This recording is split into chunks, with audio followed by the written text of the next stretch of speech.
Capital City on this Friday. It's a football Friday. You ought to be fired up. I'm fired up. Got a home football game coming at you at 6 o'clock on Saturday night in Death Valley. We're talking about that. Saints headed up to Lambeau. We're talking about that. Got Casey Gaines and Jacob Beck back there on the ones and twos. Our Friday shows brought to you by Corks, Cajun Fried Fish and Shrimp. As always, Preston Guy with us in 15 minutes. He is from TigerBait.com. We'll talk Tigers with him. Got to look at the NFL slate coming up in 30 minutes. We've got my thoughts on the Southeastern Conference and picks against the spread. I have two picks this week that I believe are absolute mortal locks. Absolutely no chance either one loses. I will give you those an hour from right now at 2 o'clock. You may be able to fade them and win a bunch of money. But I find them to be mortal locks. LSU and Arkansas coming up tomorrow night at 6 o'clock. This is one of the days that makes being in this city so much fun. There's a general optimism about the way things went last week in Starkville. There's a general optimism about the state of the SEC as it compares to the way LSU played last week. And it's the first SEC home game, and it happens to be a Saturday night in Death Valley. It's going to be an awesome environment. It's going to be an awesome day tomorrow. I can't wait. And I really almost like Fridays in this city before a big SEC game as I do Saturday. Saturday goes without saying. You get on campus, there's a buzz in the air, there's more than 100,000 people on campus, the band and the football and the pageantry and the whole thing. We know that, but Friday is awesome too. You've got friends coming in, you've got family coming in. Maybe you're one of the people that doesn't live here and you are the people that are coming in. There's a buzz in the air, the restaurants are full, the vibes are good, the bars are full. Tailgates are being set up. You got the tents running down Nicholson.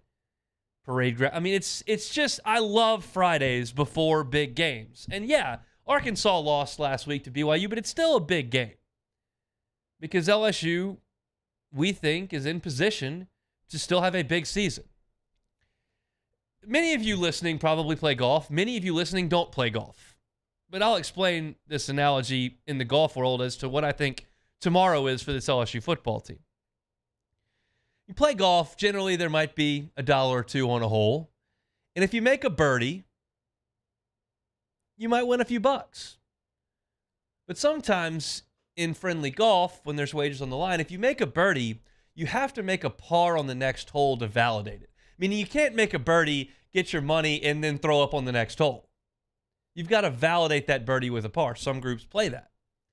That's what LSU's offense and defense are trying to prove this week. You don't have to be quite as good as you were last week against Mississippi. That was an excellent performance by LSU. I don't expect Jaden Daniels to go out there and go 30 for 34 with 2 throwaways. That's the school record for completion percentage in a game. I don't expect him to drop every deep ball in the bucket to Malik Neighbors like he did last week. I don't expect LSU defensively to hold the opposing quarterback this week to a career low output like LSU did to Will Rogers last week. Last week for LSU was a birdie. It was an excellent performance. They did about as well as you could do in that game. And I'm not asking you to come back and give me a birdie in this game, although that would be nice. I'm asking for a par. Validate it. Show me what you did last week was who you're moving to be. Don't prove to me that Mississippi State is so atrocious they just propped you up for 4 hours. And to me, as I look back at Jaden Daniels' performance last week, it's all anybody in the SEC is talking about. Turn on SEC Network, SEC Nation, SEC Now, SEC This Morning. They're talking about Daniels. I'm listening to Arkansas podcast this week, prepping for the Hogs. They're talking about Jaden Daniels and what a performance he put on. That's the takeaway. But when I look forward from that game, it's not the deep balls that he hit. And we've been talking about those for a year and a half. And I want to continue to see them thrown, but I can't realistically sit here and expect him to make... I mean, if you go back and look at those throws, they're really good throws. He's dropping it in the bucket. And he's capable of that. And Malik can beat guys one-on-one, and he can make those plays. But I'm not asking for that, and that's not my biggest takeaway. My biggest takeaway is the 13 for 13 start.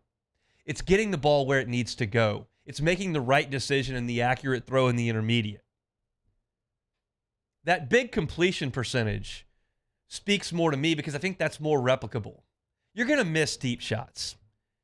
Those aren't throws that college quarterbacks hit time after time after time. But if Jayden Daniels can be that efficient, he's got the weapons that can create those openings every week. And whether it's pressure in your face on a third down and medium and hitting Malik Neighbors over the middle for that intermediate gain, or it's extending plays in the backfield like he did on the first drive of the game on a third down. He wove and got away from some rushers and then flung it across his body, and Diggs was out there all alone because he had extended the play to a point that Mississippi State couldn't run with him anymore. Those things are more replicable, and I can expect that type of performance every single week. If you get the week where Jayden Daniels is dropping it in the bucket 40 yards downfield, LSU's going to score a lot of points, and they're going to be really hard to beat. And I can expect my NFL quarterback to do that a ton. College quarterback, maybe I'm not, my bar's not high enough, but I just don't expect Jayden Daniels to consistently throw perfect deep ball after perfect deep ball, which he did. I do expect him to make the right decisions as a fifth-year starting quarterback and to put the ball on the money in the intermediate. And that means Malik Neighbors and Brian Thomas, who was great last week, by the way, and we're not talking about him because he wasn't one of the Southeastern Conference players of the week. And Kyron Lacey's got to catch the football. And you mix in the running backs and you get Mason Taylor back. LSU's got the weapons to give people trouble on the outside. And if Daniels can get the ball where it needs to go, then you start talking about one of the best offenses in the country. I believe LSU has the best offense in the SEC. And this is something we talked about yesterday. Arkansas, for their flaws, and they have plenty of flaws, they have been good against the run. They're only allowing 55.7 yards per game. You toss out, okay, whatever, Western Carolina and Kent State, throw them out. They still held BYU to under 3.5 yards a carry. They have 3 fifth-year seniors up front and a fourth-year junior. They're going to be pretty stout against the run. I want LSU to run the ball, but I feel like the ball's going to be in Jayden Daniels' hands. And I need him to make the decisions and the accurate throws in the intermediate that he did last week. And if he does that, and LSU moves the ball, and they put up points, all of a sudden you validated last week. And we can start looking at the Florida State game and contextualizing it further and saying, okay, you did move it in the first half for 300 yards and things stalled out in the second half. But since then, in time, what have you done? Well, you've improved. You took care of a scrimmage in the next week. Then you went out and played an elite game against an SEC opponent, a bad one, but an SEC opponent. And then you came back against another SEC opponent that I don't think is great and did it again. And then you can start to expect it. And guess what? Next week, about this time, when I start talking about LSU and Ole Miss one day before game day, I believe I'm going to be telling you that LSU needs to go out there and make sure you score a lot of points. We'll see. Maybe Alabama and Ole Miss's game changes things, and I have a different perspective of what Ole Miss is. But I think you're going to have to score in Oxford to win. I'll feel a lot better about that if you go out there against an Arkansas team that was historically bad stopping the pass last year. Well, they've changed some things and got a new coordinator, and you go out there and you connect. It's Dwight McGlothern and some okay players out there. There's a 5-star transfer from Georgia. Okay. Keaton Slovis had a decent day against Arkansas. He's a different player than Jayden Daniels, but he did throw for a couple touchdowns. BYU threw for 204 yards, 3 scores. They did have a trick play in there with a double pass. But I think their run defense is better than their pass defense. LSU needs to expose the pass defense. And that'll validate what we saw last week, and I'll feel really good about the direction of where this LSU offense is headed. Our Friday show is brought to you by Cork's Cajun Fried Fish and Shrimp. I so invite you to try out Cork's for your tailgate tomorrow. They're on Government between Foster and Jefferson. It's fantastic, and they can get you covered for large quantities in your tailgate. Delicious, crispy fried catfish, fantastic gumbo. Got gumbo on the brain. Jumbo Gulf shrimp. They can hit you with those crispy shoestring fries as well. Big pans of them. Be awesome for your tailgate out there on campus tomorrow. Give them some notice and get on by. It's from the same folks that brought you Kuyon's Barbecue across the river in Port Allen, and they bring you our Friday shows right here on the Hunt Palmer Show. Love our friends over at Cork. The Medinka brothers are great, great guys, and we want you to use them for your lunch needs, your dinner needs, and, of course, your tailgating needs as we ease into football season. Preston Guy of TigerBait.com covers the Tigers. We're talking LSU and Arkansas with him next.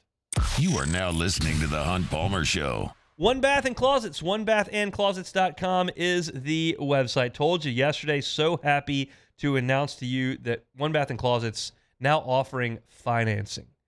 It's not something they've done in the past, but they're happy to do it now. And with Christmas coming along, you want to make that part of your gift, a brand new closet, brand new bathroom, you can finance it through One Bath and Closets. Go to the website, onebathandclosets.com. Click the button up top to get your free consultation. David Duvall and his team have been doing this for 30 years. They can come in and show you what you can do. I always tell you, it's not a great time to move for a lot of people who are very happy with their interest rate. Doesn't mean you can't upgrade your living situation, the brand new bathroom, brand new closet, or maybe just a quick renovation with your existing space. You just won't know what they can do for you unless you get that free consultation. Check the website. You'll see the testimony. You'll see pictures of their great work, and check out their financing options at onebathandclosets.com. Our listeners fire off their opinions on the jimsfirearms.net hotline at 499-1045. Keep listening for your next chance to shoot us your thoughts with the jimsfirearms.net hotline on 1045 ESPN Baton Rouge. Follow us on Twitter at 1045ESPN to cast your vote in the Citizens Bank and Trust poll of the day. Vote daily inside Off the Bench, live at lunch, Hunt Palmer. And after further review, Citizens Bank and Trust brings you the poll of the day via Twitter at 1045ESPN. Make this summer your backyard party year with Chris's Specialty Foods. Wings, burgers, brisket, steak, and boudin, plus great Cajun side dishes. We do all the prep, and you enjoy laughing with friends and family. Chris's Specialty Foods, Millerville, New Orleans, Prairieville, and Frisco. Everybody loves Chris's authentic Cajun meat.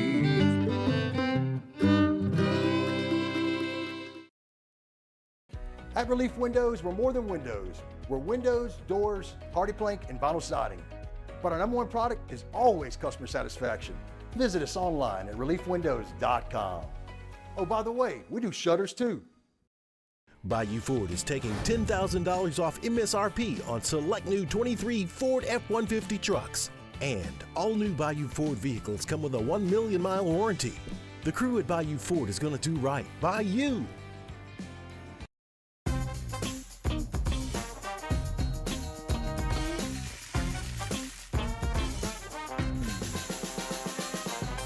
The best kept secret in town is out. Discover Tallulah at the Renaissance Hotel on Bluebonnet.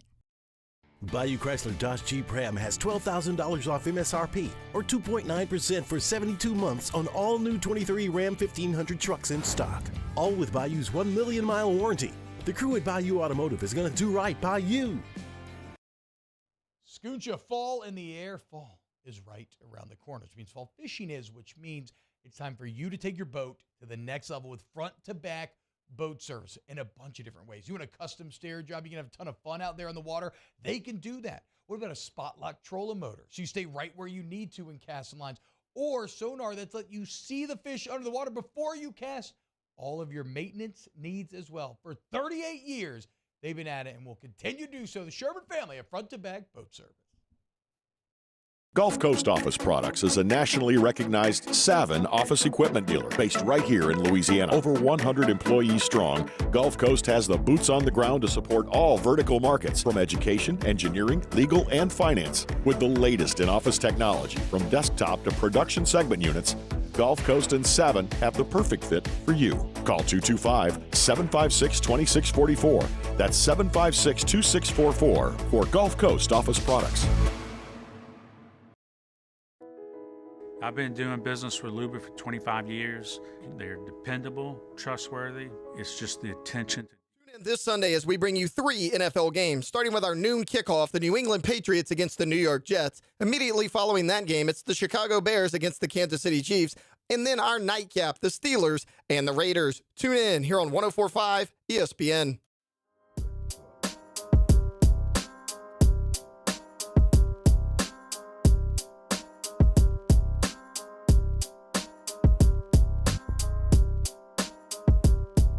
You're listening to The Hunt Palmer Show, brought to you by Corks, Cajun Fried Fish and Shrimp.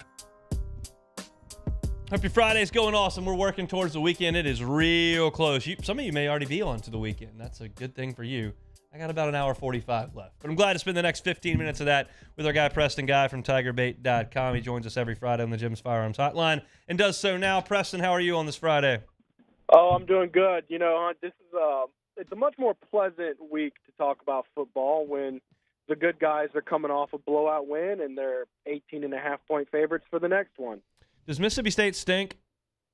Yeah, no, they're bad, but to LSU's credit, the margin in which LSU beat Mississippi State is as good or more than you would expect the best team in the SEC or best team in the West to beat the worst team. So don't write off everything from that win just because Mississippi State wasn't good, you know? No, for sure. Do you think LSU has the best offense in the league? In the SEC? Yes. Very likely at this point. Let's put it like this. You know, we talked about how Jaden Daniels, after week 1, needed to take those steps forward we were all expecting him to take. Well, since then he has, you know, pushing the ball downfield the way he is. Malik Neighbors looks like he's on fire.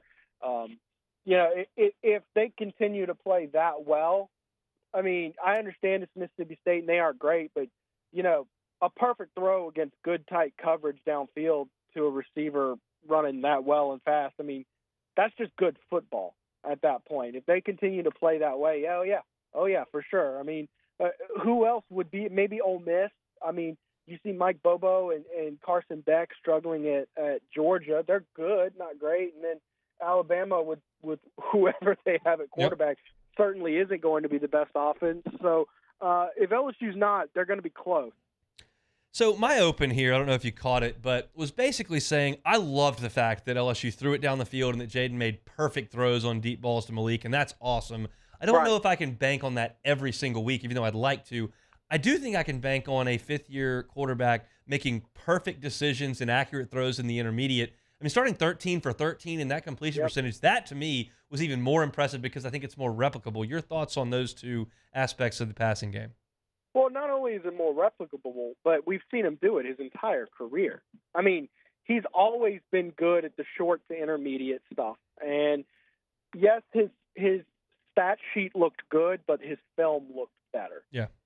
That is why I feel encouraged. And not to mention, Hunt, we went to fall camp. We saw what we saw in fall camp, and we're expecting to see something maybe not as good as what we saw Saturday, but we were expecting this to be an offense that goes aerial, that makes these attacks downfield. And, you know, for the first week we didn't see that, but last 2 weeks we have. So while I don't think that he's going to be able to make those on-the-dime throws every single time, at least take the shots, make the defense respect it and react and hit a couple. I mean, he went 4 for 4 on deep balls against Mississippi State, right? You don't have to do that, but maybe, 5 for 6 or, 2 for 4. Just make them respect it and get some plays when they're there. And that's precisely what he did this weekend. How do you feel about the running game? I think your best 2 guys, your most talented 2 guys for sure are Diggs and Jackson, with Caleb Jackson just oozing talent all over the field, looking like a young Leonard Fournette. But I do understand the hesitation to throw him out there as he learns the game. You have to learn how to block, backside assignments, all that. To play the complete game of football as a running back is more than just take the ball and run fast.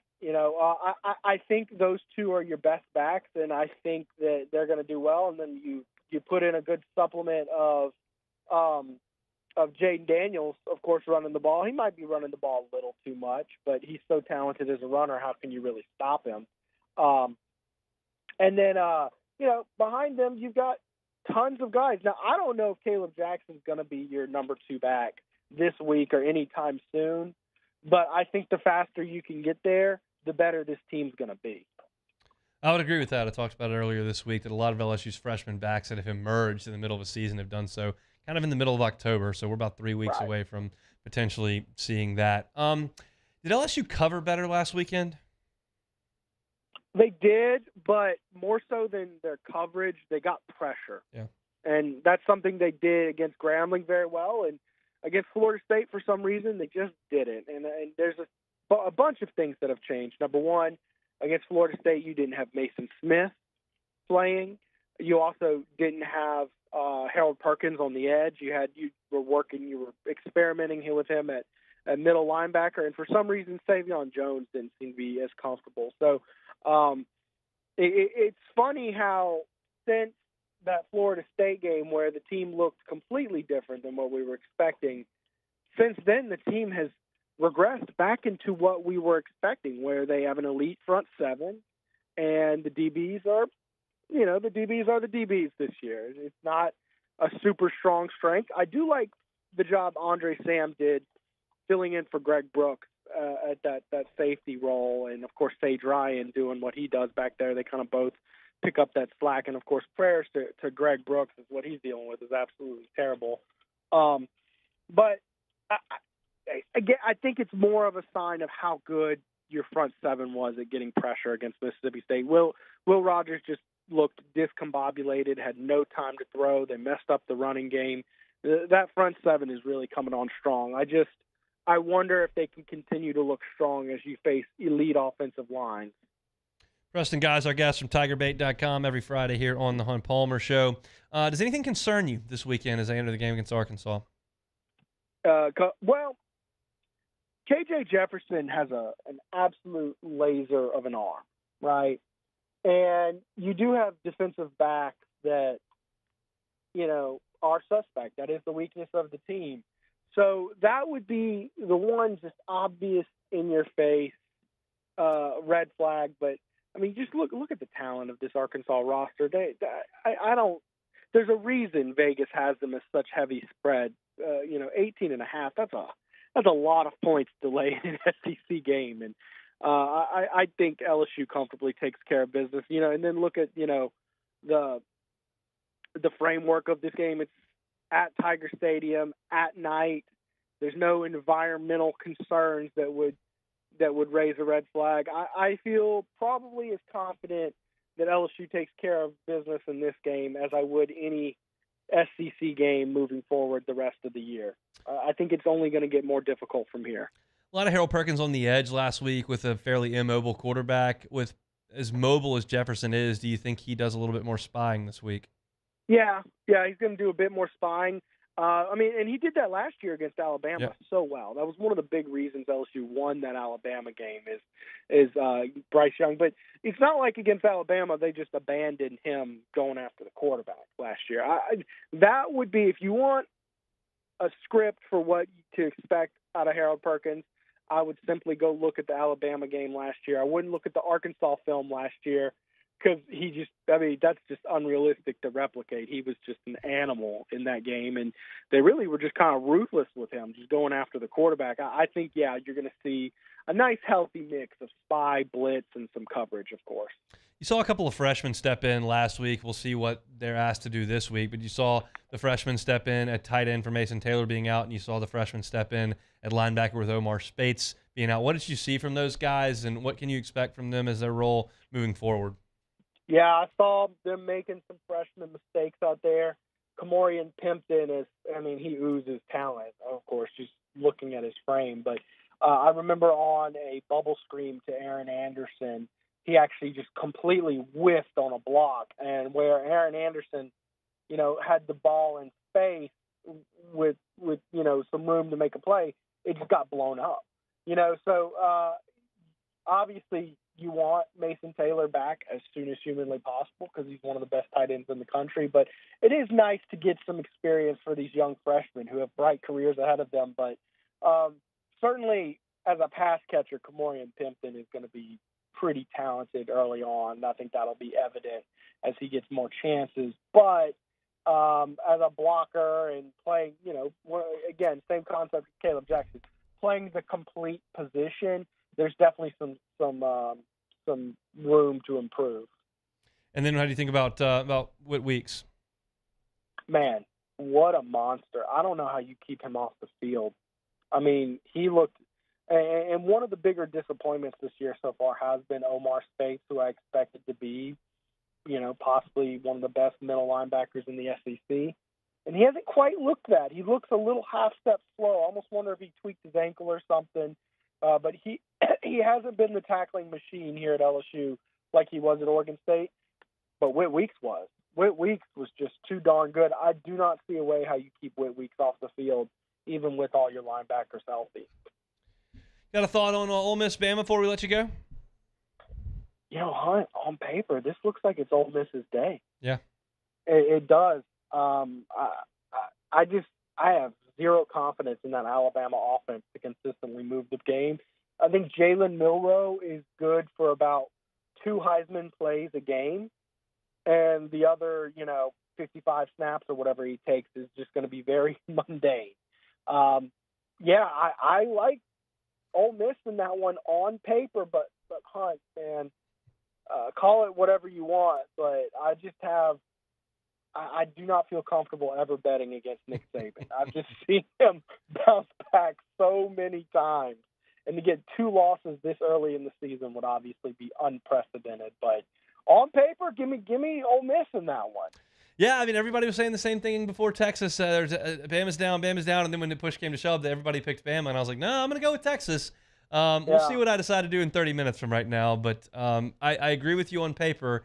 Ole Miss appears to be the pick, but I do feel like that stadium is going to be on fire. I don't think anybody in Crimson in that stadium is quite ready to let the dynasty die, so they're going to do what they can to try to make sure that doesn't happen on Saturday.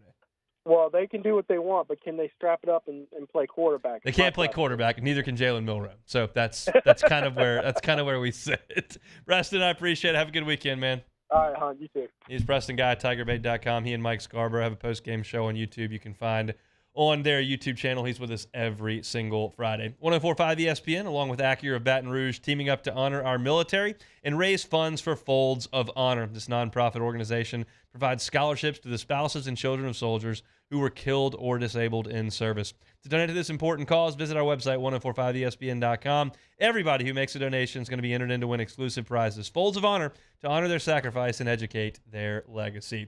Take a time out when we come back. Get you ready for Sunday in the National Football League. It's the Hunt Palmer Show.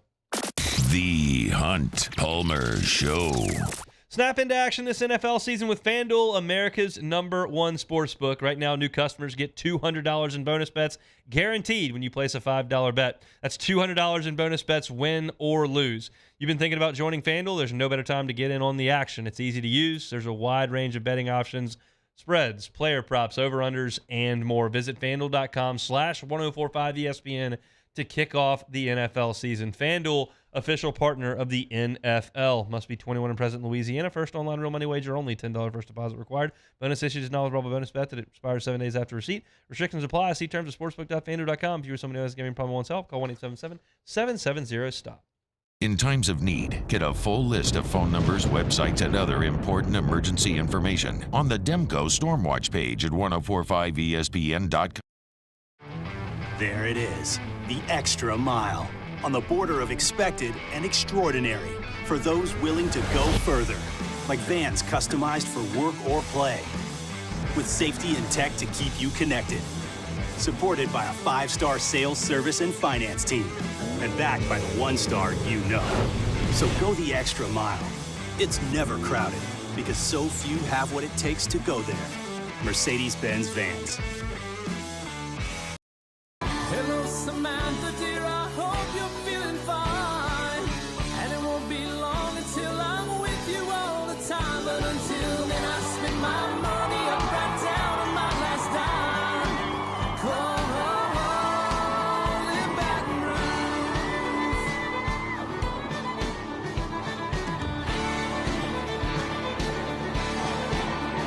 I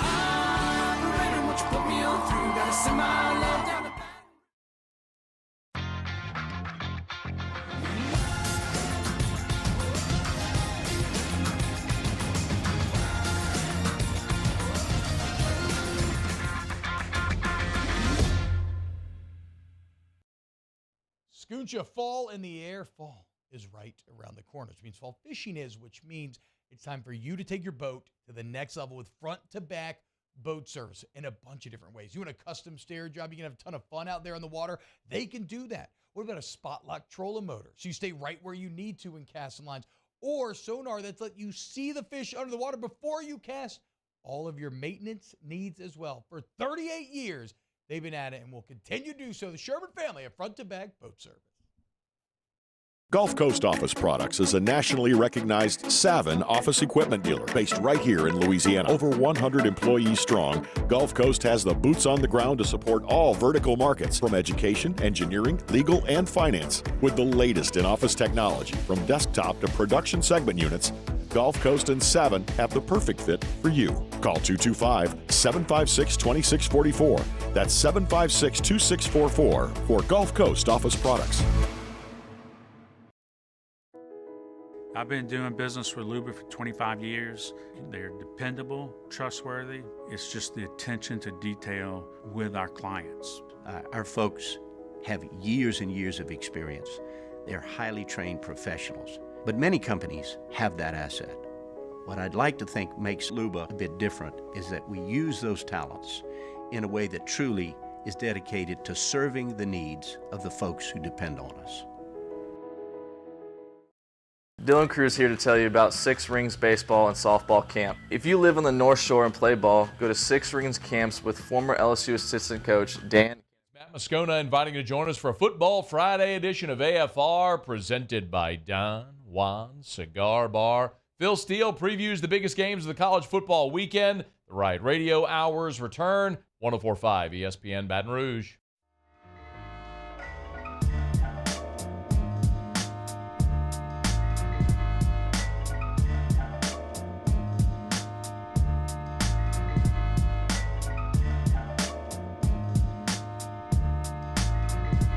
This is the Hunt Palmer Show, brought to you by Corks, Cajun Fried Fish and Shrimp.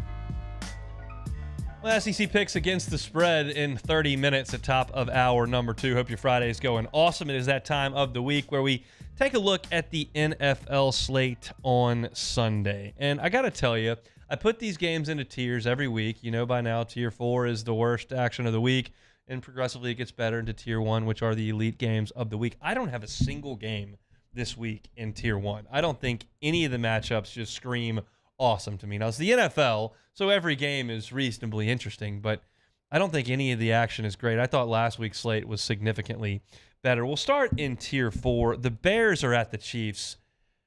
I'm watching the Cubs right now. I'm exposed to a lot of Chicago stuff. They could not be further down on the Bears.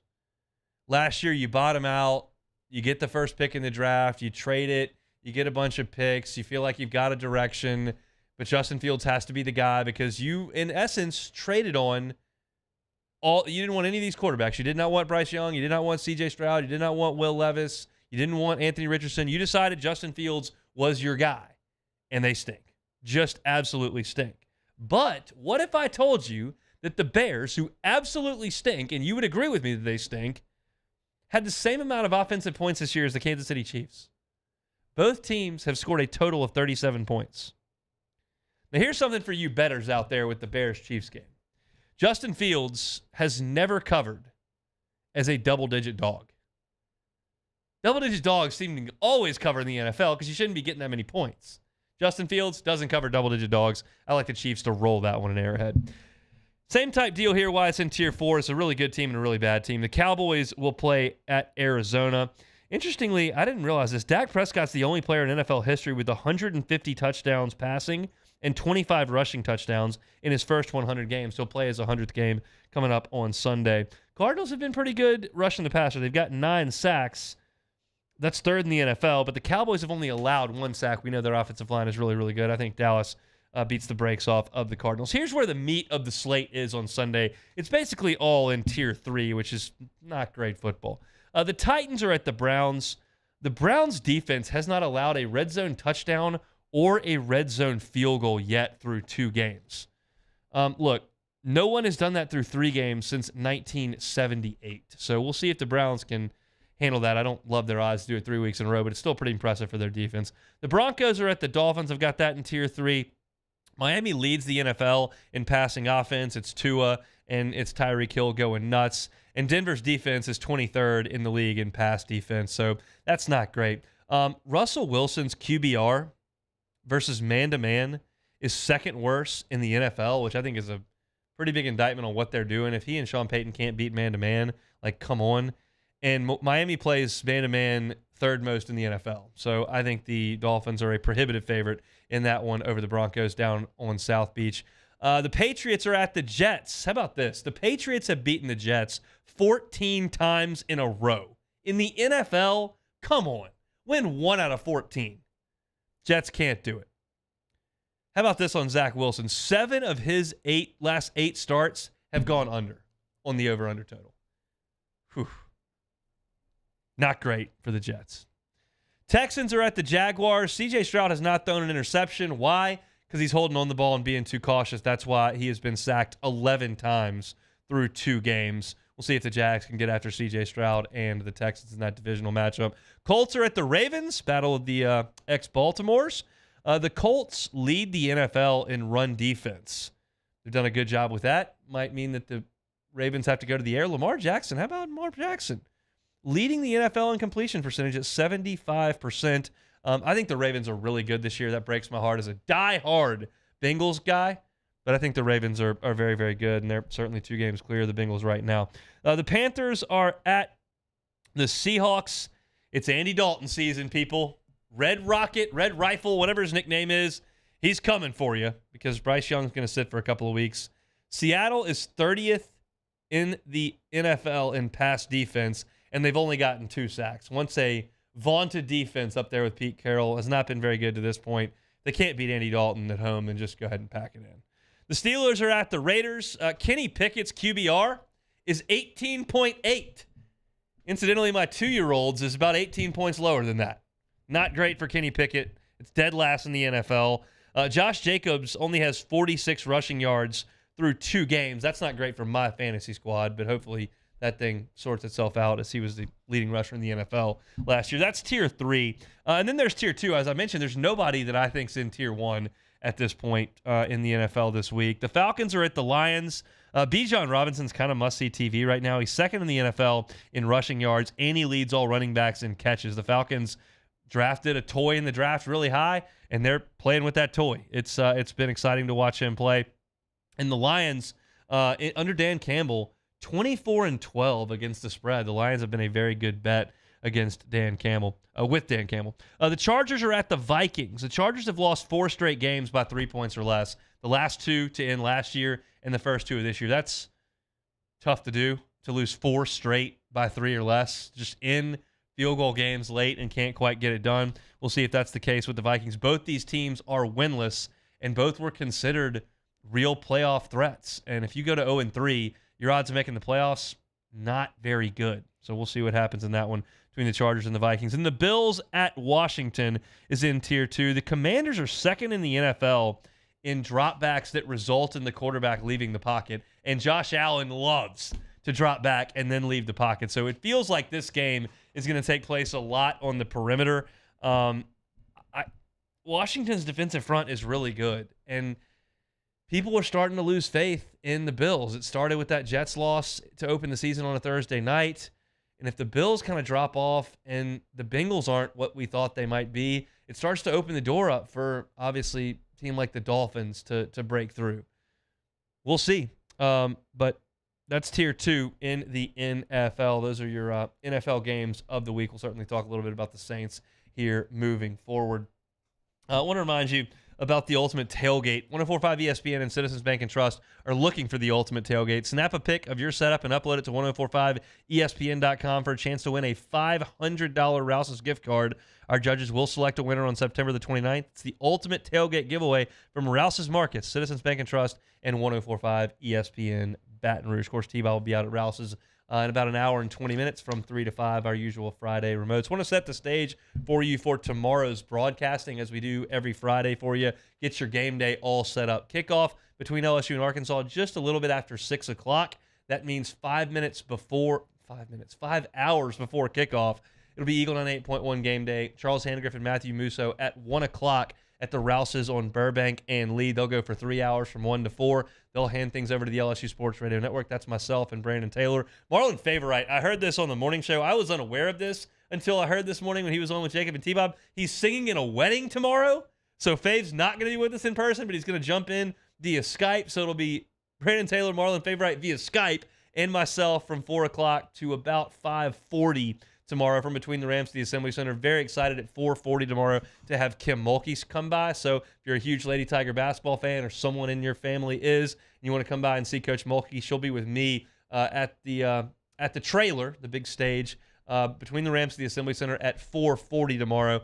Then we'll toss things to the broadcast team about 5:40, and they'll do the broadcast of the game. 30 minutes after it goes final, we'll have the postgame show on the LSU Sports Radio Network for an hour, and 90 minutes after the game goes final, right here in the Mercedes-Benz Baton Rouge studio, it'll be Charles Handgriff and Richard Dixon for Eagle 98.1 Game Day's postgame show. So usually about 12 hours of coverage. It'll start at 1 p.m. from Rouse's, Burbank, and Lee, and it'll run through about 1 a.m. with Charlie and Richard. So that's your game day setup for tomorrow. Take a time out. When we come back, big news for the Fighting Tiger basketball program. We'll talk about that next. You are now listening to The Hunt Palmer Show. I love telling you about Boudreaux's Electric. I love my conversations with Neil and Melissa Boudreaux. Just great people that have been running their business for 40 years down here in South Louisiana, supplying homeowners with Generac generators. They are a certified Generac generator dealer, and they are a premier Generac dealer. It means they're in the top 3% nationwide. Every generator that they sell comes with a free 10-year warranty. And if you find a Generac generator for less expensive than you would at Boudreaux's Electric, they'll match that price for you. I don't think it's going to happen, but if it does, they will match that price and give you that free 10-year warranty. Another great thing that they offer at Boudreaux's Electric is their ability to monitor your generator 24 hours a day, 7 days a week. If it just goes out on a normal Tuesday, something happens, they'll send a tech out there to fix it because they know it's happened. Maybe you've evacuated for a hurricane, that generator's up and moving, but it fails. You don't want your freezer or fridge to spoil everything. They'll send a tech there, and they will handle that at your home. Boudreaux's Electric, same phone number they have had for 40 years. Get your phone out, make this phone call, and get that Generac generator installed at your home. It's 985-397-1562. Again, 985-397-1562. That is Boudreaux's Electric. Our listeners fire up their opinions on the jimsfirearms.net hotline at 499-1045. Keep listening for your next chance to shoot us your thoughts with the jimsfirearms.net hotline on 1045 ESPN Baton Rouge. Bayou Chrysler Dodge Jeep Ram has $12,000 off MSRP or 2.9% for 72 months on all new 23 Ram 1500 trucks in stock. All with Bayou's 1 million mile warranty. The crew at Bayou Automotive is going to do right by you. The world's leaders in obesity research, obesity medicine, and obesity science are right here. We're doing something that no one's ever done or trying to answer a question that no one's ever asked before. Pennington is a real jewel when it comes to research. We are finding the solutions to the world's worst chronic disease, which is obesity. Louisiana needs Pennington Biomedical. Scooncha, fall in the air. Fall is right around the corner, which means fall fishing is, which means it's time for you to take your boat to the next level with front-to-back boat service in a bunch of different ways. You want a custom stair job, you can have a ton of fun out there on the water, they can do that. What about a spot lock trolling motor? So you stay right where you need to in casting lines, or sonar that's let you see the fish under the water before you cast. All of your maintenance needs as well. For 38 years, they've been at it and will continue to do so. The Sherman family of front-to-back boat service. Gulf Coast Office Products is a nationally recognized Savin office equipment dealer based right here in Louisiana. Over 100 employees strong, Gulf Coast has the boots on the ground to support all vertical markets, from education, engineering, legal, and finance. With the latest in office technology, from desktop to production segment units, Gulf Coast and Savin have the perfect fit for you. Call 225-756-2644. That's 756-2644 for Gulf Coast Office Products. I've been doing business with Luba for 25 years. They're dependable, trustworthy. It's just the attention to detail with our clients. Our folks have years and years of experience. They're highly trained professionals, but many companies have that asset. What I'd like to think makes Luba a bit different is that we use those talents in a way that truly is dedicated to serving the needs of the folks who depend on us.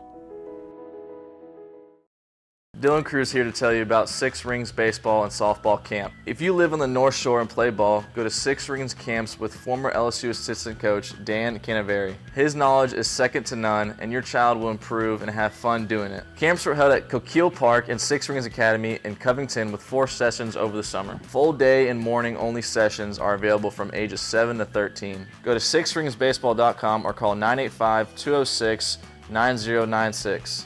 Learn the game to love the game.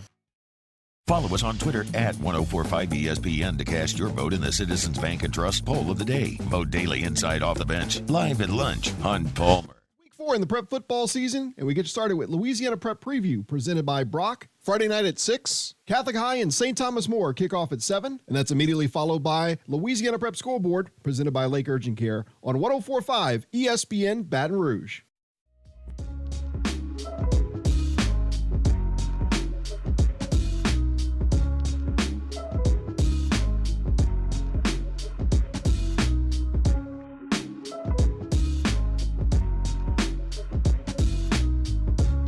You're listening to The Hunt Palmer Show, brought to you by Corks, Cajun Fried Fish and Shrimp.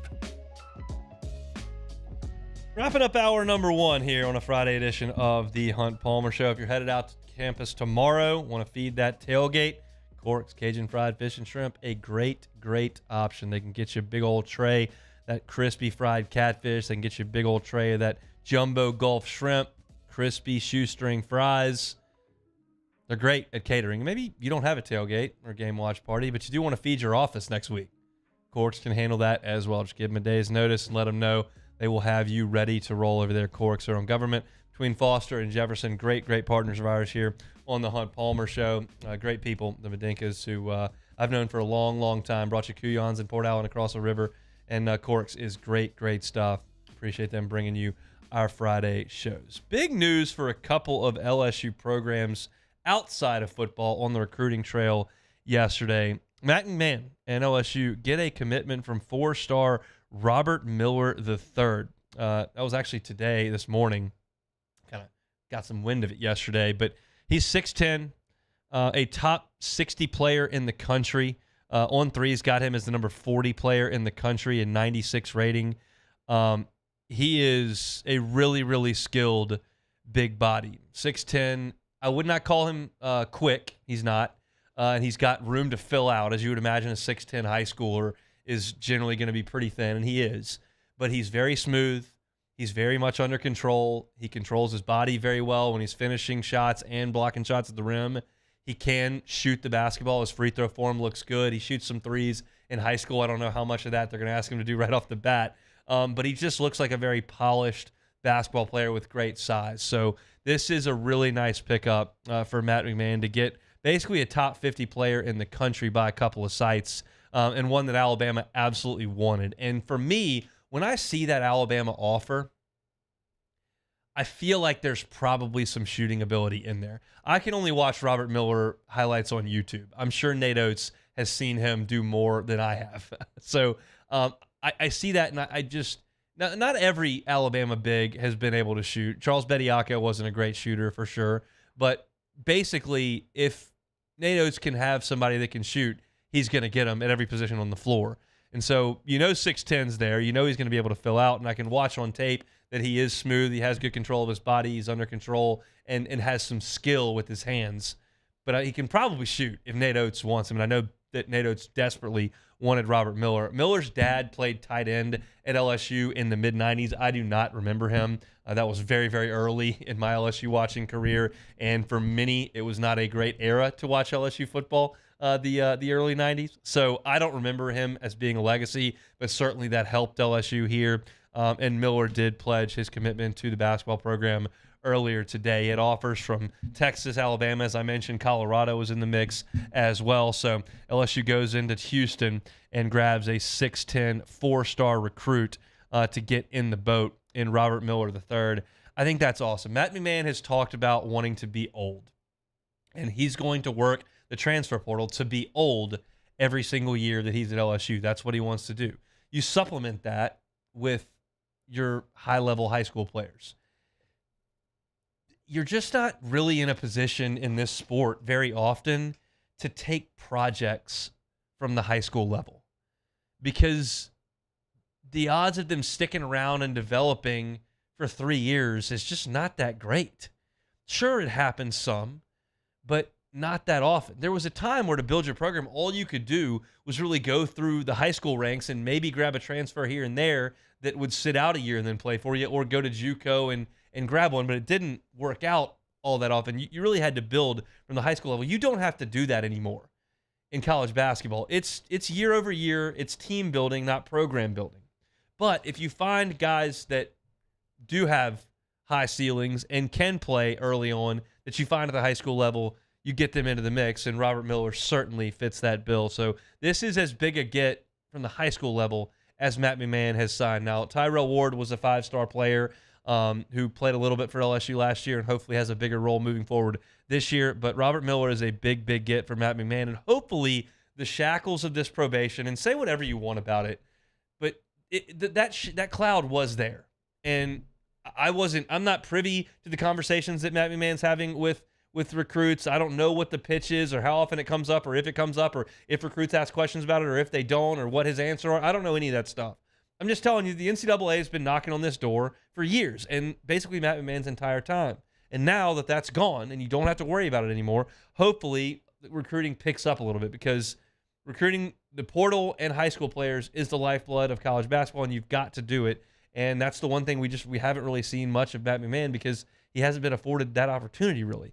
This is a really nice sign for Matt McMahon to get Robert Miller III, and hopefully some will follow, because I know this is going to be a huge weekend for basketball recruiting on campus. There's a home football game, and hopefully some more good news trickles out.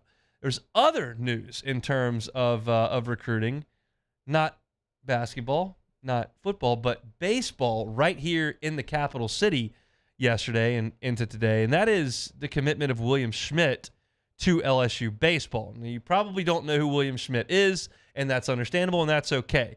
He's the pitcher for Catholic High, big, strong kid, mid-90s fastball, good breaking ball, and a one-time Mississippi State commitment that has now decided he will sign with LSU, and we'll see if he ends up in Baton Rouge. This is very much a draftable prospect, a guy that LSU will have to sweat out in the draft, as will they with most of this class. This is, if you'll remember 2 years ago in the class that had Paxton Kling and Brady Neal and all those guys, you had just Chase Shores in that class. It was just a massive Jaden Newt, high-end, and you were going to lose some guys, and you did.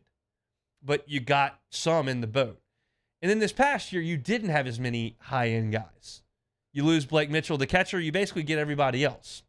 This class that's coming up, that's going to be drafted next summer, that's in their senior year right now, is ridiculously star-studded.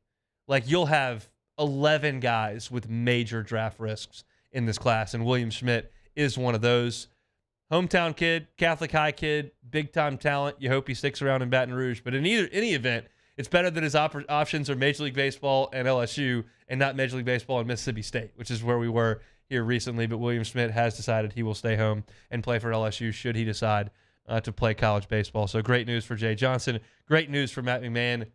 2 thumbs up. We like all of that over here. Great stuff on the recruiting trail. That's it for hour number 1 here on the Hunt Palmer Show. Opened up talking about LSU's passing offense and what they need to do this week. And in my eyes, they need to validate what last week was. It was great. They do need to validate that. Hopefully that happens on Saturday night in Death Valley. Preston Guy from TigerBait.com was with us at 1:15.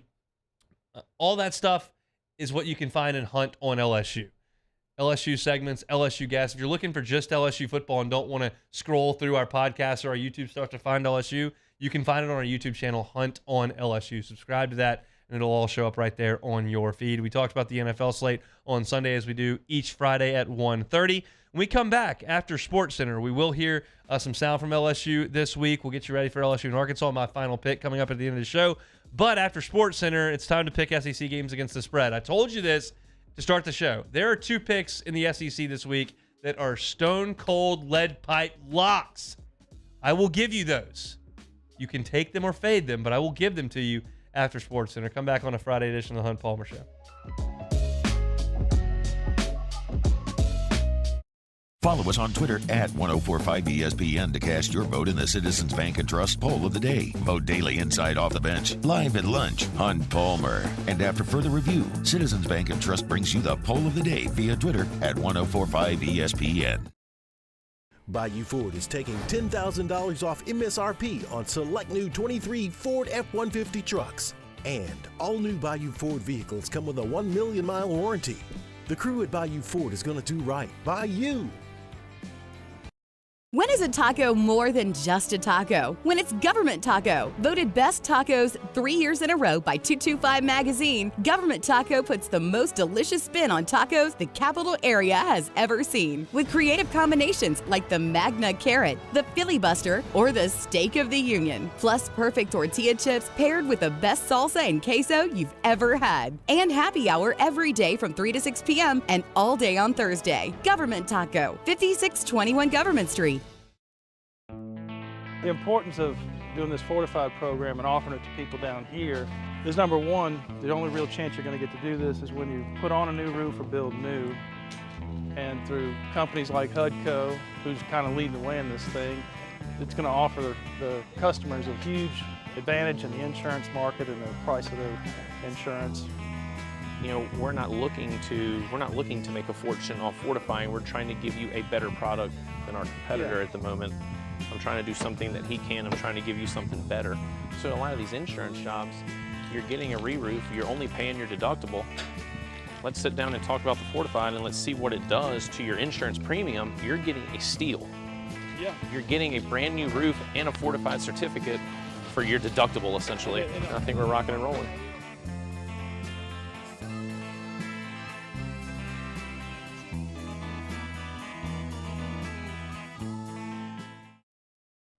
Scooncha, fall in the air. Fall is right around the corner, which means fall fishing is, which means it's time for you to take your boat to the next level with front-to-back boat service in a bunch of different ways. You want a custom stair job, you can have a ton of fun out there on the water, they can do that. What about a spot lock trolling motor? So you stay right where you need to in casting lines, or sonar that's let you see the fish under the water before you cast. All of your maintenance needs as well. For 38 years, they've been at it and will continue to do so. The Sherman family of front-to-back boat service.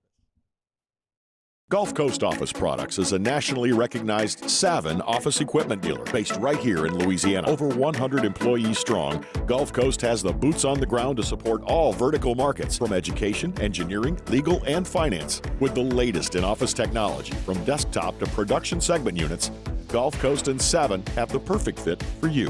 Call 225-756-2644. That's 756-2644 for Gulf Coast Office Products. I've been doing business with Luba for 25 years. They're dependable, trustworthy. It's just the attention to detail with our clients. Our folks have years and years of experience. They're highly trained professionals, but many companies have that asset. What I'd like to think makes Luba a bit different is that we use those talents in a way that truly is dedicated to serving the needs of the folks who depend on us. Dylan Cruz here to tell you about Six Rings Baseball and Softball Camp. If you live on the North Shore and play ball, go to Six Rings Camps with former LSU assistant coach Dan Canaveri. His knowledge is second to none, and your child will improve and have fun doing it. Camps were held at Coquille Park and Six Rings Academy in Covington with 4 sessions over the summer. Full day and morning only sessions are available from ages 7 to 13. Go to sixringsbaseball.com or call 985-206-9096. Learn the game to love the game.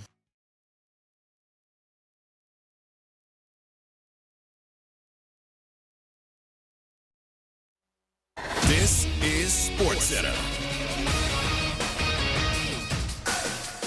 I'm Doug Brown. Braves lefty Max Fried goes on the 15-day injured list with a blister on his left index finger. He worked 6 innings last night in a win over the Nationals. The hope is that Fried will have time to get ready for baseball's postseason. ESPN's Dan Graziano says the biggest game on the NFL schedule Sunday might be the matchup between 0-2 teams. Chargers-Vikings, that's like the highest stakes game of the whole week. The loser's toast. And I think it's 2 teams that both expected to be made to be playoff teams this year. Dan Graziano on Unsportsmanlike.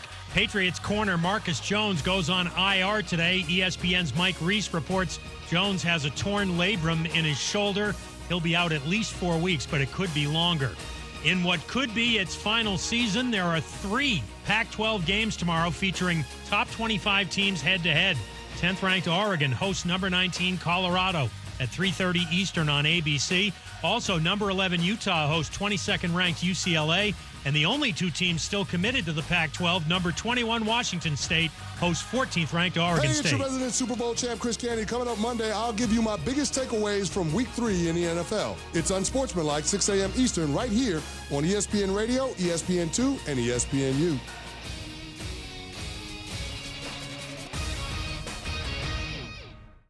Ladies and gentlemen, may I direct your attention to something quite extraordinary?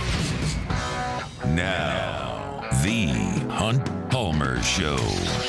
The Hunt Palmer Show on 104.5 ESPN Baton Rouge. Brought to you by Cork's Cajun Fried Fish and Shrimp. Live from the Mercedes-Benz of Baton Rouge Studios. This is Hunt Palmer. This is the week we get it all back, baby. This is the week we get it all back, picking against the spread in the SEC. Hour number 2, Hunt Palmer Show, Friday edition, brought to you by Cork's Cajun Fried Fish and Shrimp. It's a football Friday, and we are fired up. If you're in the capital city, winding the work week down, that's a good thing. If you're coming in from New Orleans or Lafayette or Alexandria, Shreveport, Fun Row, Houston, tuning us in, we appreciate you. Drive safe, and let's get here and have a heck of a weekend here in the capital city. It's a great weekend in Southeastern Conference football. A lot of interesting games, and as I mentioned, there are 2 that are stone cold lead pipe locks. Let's get into it. One of them is at 11 o'clock. You won't have to wait long to get the lock. You can put that money into FanDuel, bet the house on this game, and cash out before 3.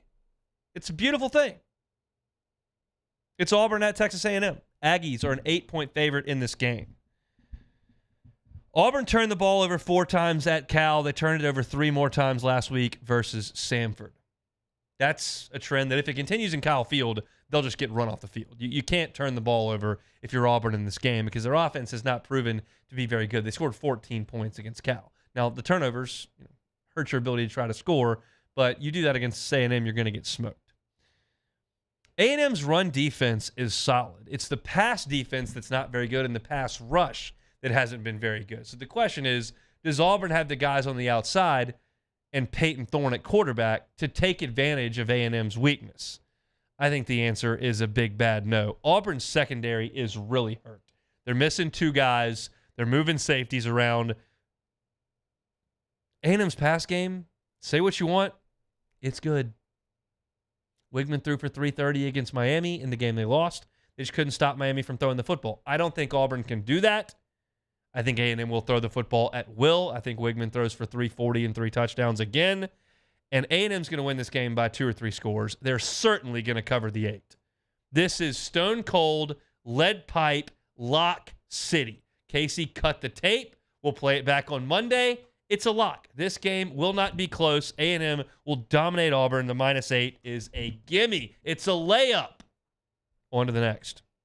Kentucky is at Vanderbilt. It's a 13.5-point spread. Kentucky is favored. Here's some bad news for Vanderbilt. I have a lot of bad news for Vanderbilt in general with football. But Vanderbilt's got the worst run defense in the league. Wake Forest ran for 288 yards against them. Well, here comes Ray Davis, and he's running like a freight train for Kentucky. And Vanderbilt doesn't have good enough players up front to just line up, shed blocks against Kentucky, and tackle Ray Davis, who, by the way, used to go to Vanderbilt. They're going to have to bring guys up to stop that in numbers, And I think Devin Leary is capable of making them hurt to Varian Brown and the crew down the field in the game. Vanderbilt's awful. They couldn't beat UNLV. UNLV went up and down the field on them last week. Kentucky's going to do the same. I'll lay the 13.5 with no problem. Give me Kentucky in Nashville in front of 20,000 raucous Vanderbilt fans and a couple of cranes in the end zone. That's Kentucky cover 13.5. The 2:30 game on CBS. Ole Miss at Bama. Huge. If you're Ole Miss, you got to think if not now, then when. If not now, then when. They've beaten everybody else in the West under Kiffin. They've gotten to the Sugar Bowl. They jumped over a couple of landmines in Tulane and Georgia Tech in the non-conference. And now they got to go to Bryant-Denny. I mentioned this when I was talking to Preston Guy in hour number 1. I feel like the environment in Bryant-Denny is going to be unbelievable tomorrow because that entire fan base is not willing to let go of the last 15 years. And I'm not telling you they have to. Like, they may get it figured out this year and win the West and make the playoff. I don't know. But I think everyone in Tuscaloosa knows that this hasn't looked like Alabama for 2 years and that this quarterback situation is not good and that this can slip away and that Georgia's already passed you. But are you going to fall back and lose 3 or 4 games this year? They'll be in a bad mood in Bryant-Denny tomorrow. And I think the environment will be great. Jackson Dart's going to have to be very good in this game. That's what it takes to beat Alabama. Your quarterback has to play excellent football. It doesn't have to be Burrow or Cam or Manziel and win the Heisman. But you've got to do what Quinn Ewers did. You've got to hit the deep balls. You've got to make the touchdown throws. You've got to take some hits. You got to do what Zach Calzada did a couple of years ago. That's not extraordinary, but he made huge throws late in the game that helped him win that game. Bo Wallace did it. It can be done. But that's what it's going to take. And here's the deal with Alabama's offense. Why would I trust that? Why would I trust that their offense is going to make a jump this week? Because Devontae Smith and Julio Jones and Amari Cooper were good? Because Najee Harris and Trent Richardson run real well? There's nothing to indicate that Alabama's going to play well on offense.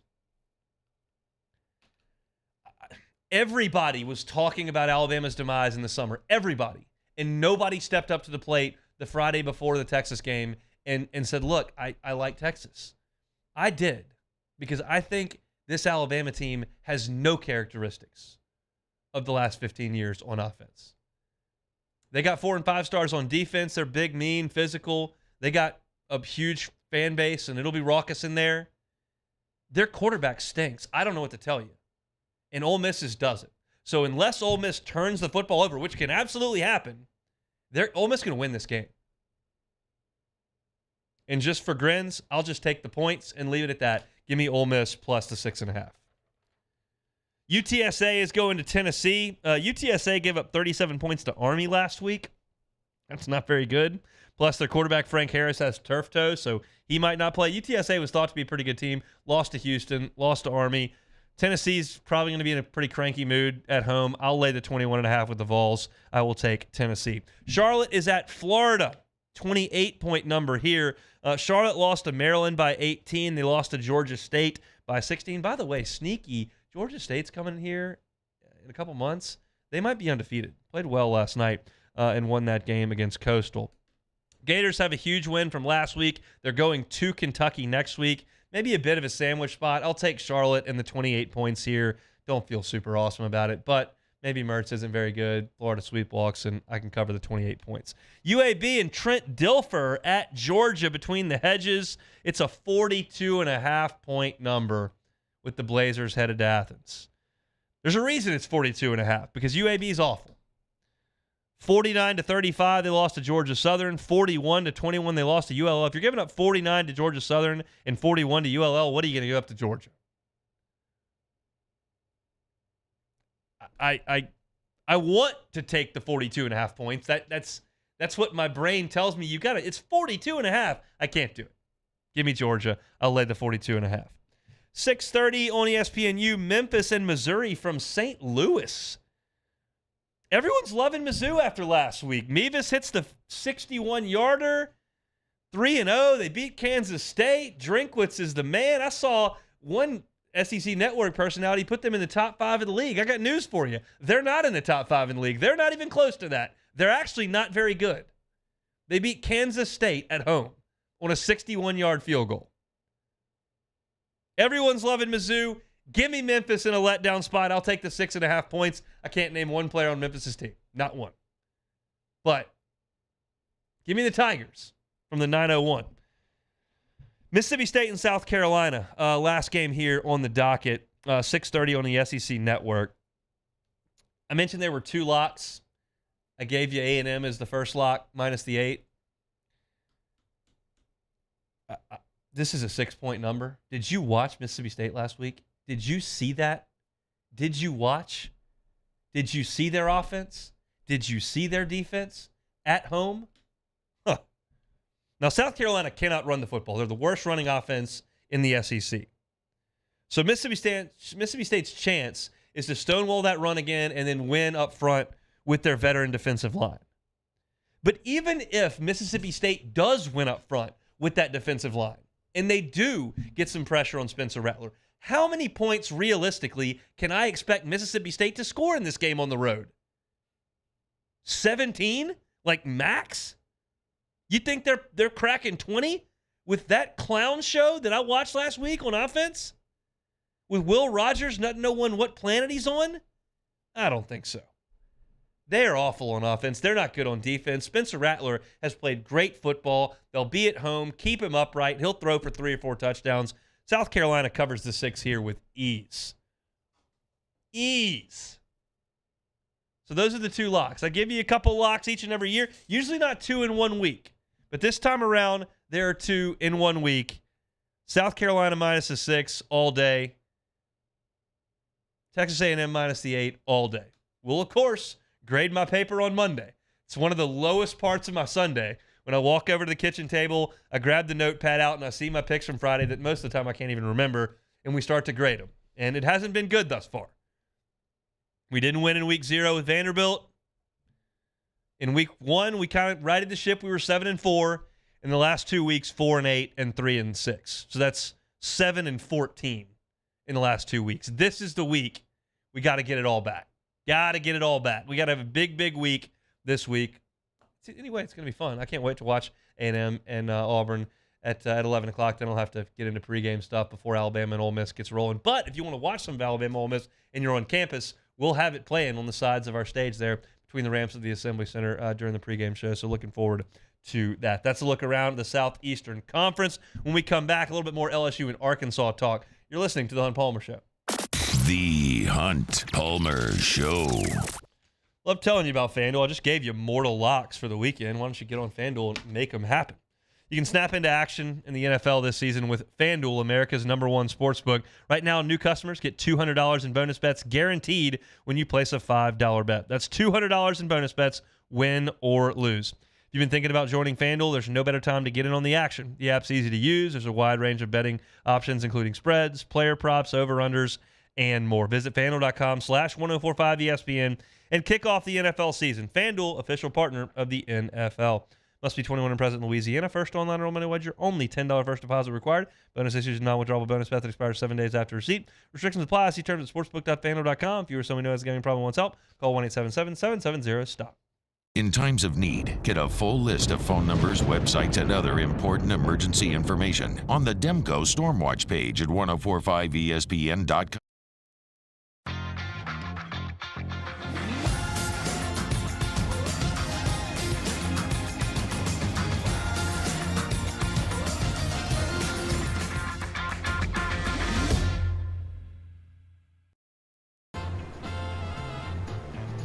Officially, it's a fridge full of beer.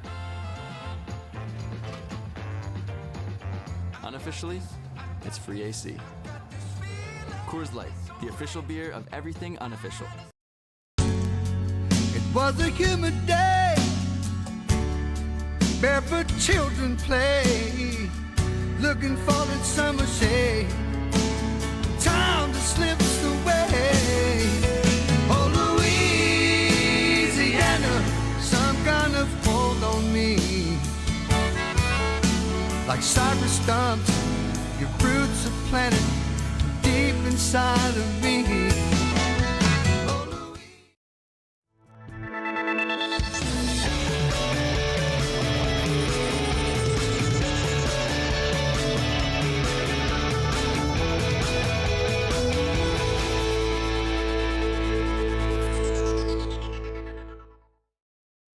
Electricity is all around us, and our families depend on it. Every day is sparked by the power of a cold drink or a warm meal, a movie night, and a comforting light at the end of a dark hallway. From sunrise to sunset, playtime to bedtime, our team is ready to take care of your electrical needs.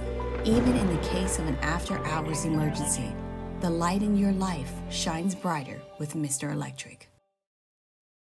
Scoocha, fall in the air. Fall is right around the corner, which means fall fishing is, which means it's time for you to take your boat to the next level with front-to-back boat service in a bunch of different ways. You want a custom stair job, you can have a ton of fun out there on the water. They can do that. What about a spot lock trolling motor? So you stay right where you need to in casting lines.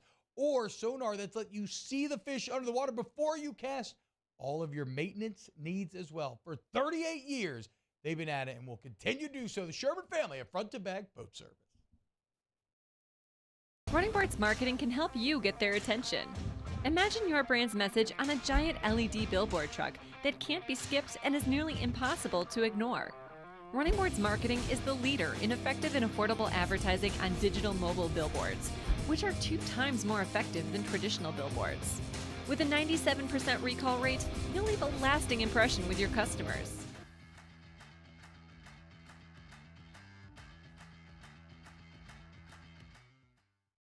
Gulf Coast Office Products is a nationally recognized Savin office equipment dealer based right here in Louisiana. Coming up on Monday's OTB, we'll recap the best weekend of football yet. And the Saints made its move to 3-0 in Lambeau. And how did the Tigers fare in the battle for the Golden Boot? Film review, weekend winners, all of it. Monday, 7 to 10 a.m., 104.5 ESPN.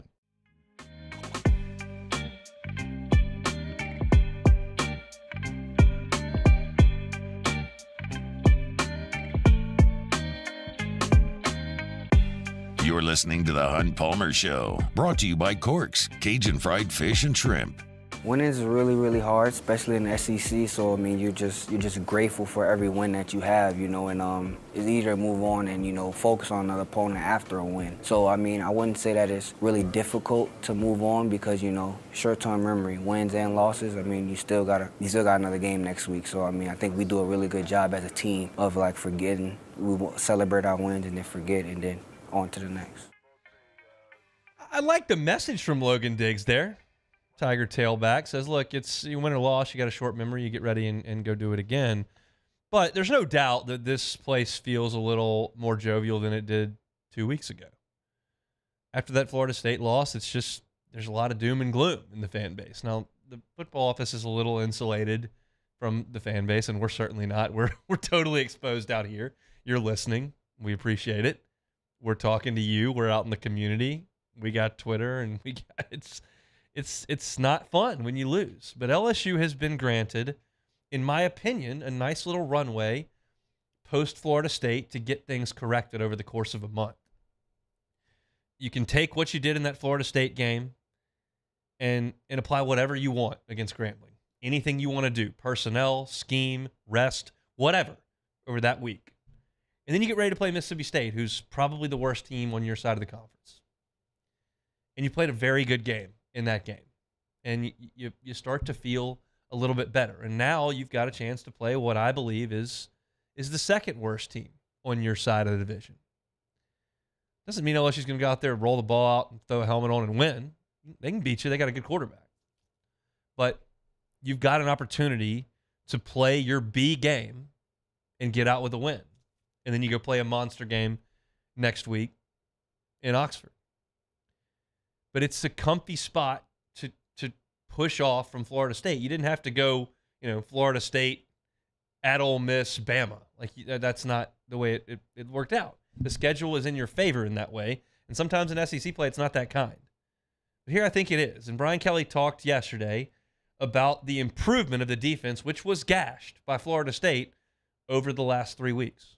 As these guys continue to evolve in their roles and get more comfortable with the structure, the defense is a little bit different than what we ran last year relative to, what we're doing. And the roles are starting to become much more consistent. So, I think we've identified the things that we need to improve on. And when you have that kind of focus going into practice each week, it really allows you to sharpen the edge, if you will, relative to what you need to do defensively. I think LSU has good coaches. I really do. I can't claim to be an expert on that matter. We talk about X's and O's all the time. But I believe Matt House is a good coach. I think he did a really good job last year with a patchwork defense of improving throughout games and then game to game as you moved into the season. I thought LSU did a really good job of that. And I think Mike Denbrock has created a very, very potent offense here, far more often than it's been stagnant over a year and a half.